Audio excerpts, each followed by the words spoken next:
Right, one Rover Vitesse. This thing been sitting in a paddock for 4 years. I've had it home here for about a month. She was covered in mould and moss, and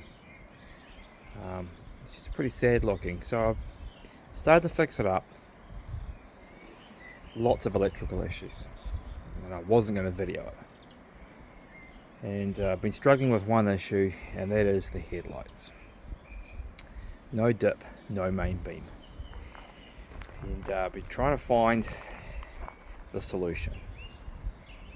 And I finally worked it out, so I thought, well, look, I'm going to share this. Because somebody else could be struggling, and yeah, they might need some help. So,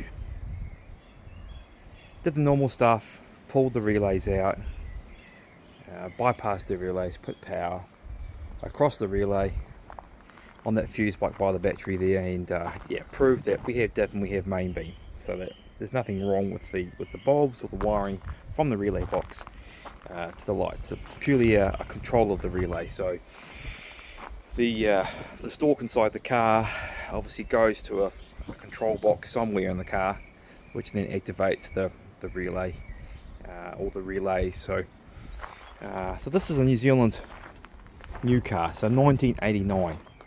So she's a Mark 1, very early one, very early one. So she's a little bit sad, but we're going to fix her up. So just for those who are interested, relay controls the supply to the lights. So this is the main 12 volt supply. So when the relay gets energized, one side of the bulb gets 12 volts. This relay here, the green one, controls the ground side. So this is your dip and your main beam.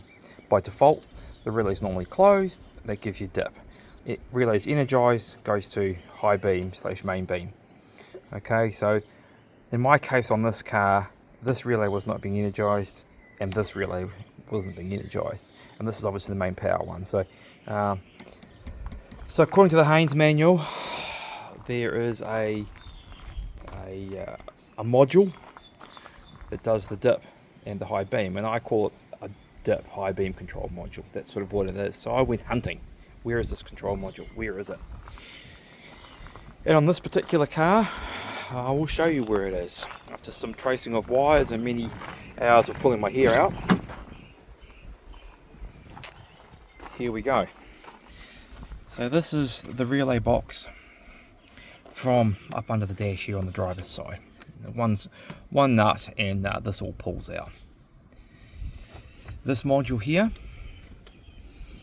is the module that takes your input from your stalk, so the momentary switch when you pull your stalk, and it does the toggling between dip and main. It also turns on the relay that supplies power, so it controls that. So it controls both relays. And this module, which I have fixed, sits in here. I'm just going to pull it out, easy with one hand. Right, it's a PCB. If we can focus on, come on, focus. Now, for those of you who are interested in electronics, a 4013 is I think a little D-type flip-flop. That's what they're called. So it literally takes the momentary input from your stalk and toggles the relay for the dip and the main beam. And it's not burnt. But what was wrong with it is dry solder joints on the main header. So right along this header here, dry solder joints. So I have used solder wick, removed the solder from along that edge there, and resoldered it, cleaned it with a bit of IPA, a bit of alcohol, and made it like new again. So in these 90s cars, this is what you're going to find. You're going to find dry solder joints everywhere on them.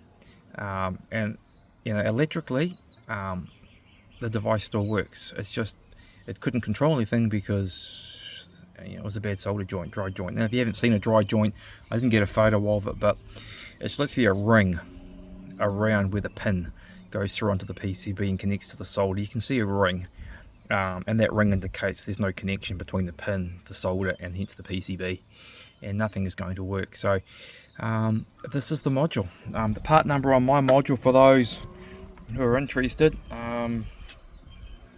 that's the module there. And sorry, this is just done on my phone, so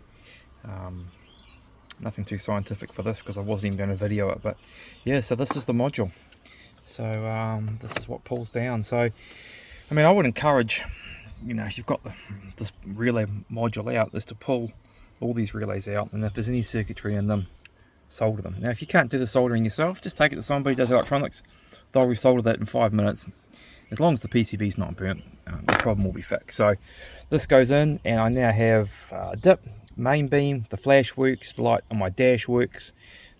We have the lights working. So I mean, I hope this helps other people out to get their, or keep these cars on the road. Now this car was parked up, and it was parked up when I bought it because I had no brakes. Now obviously there were other issues with the car, and the main beam, dip beam were one of them.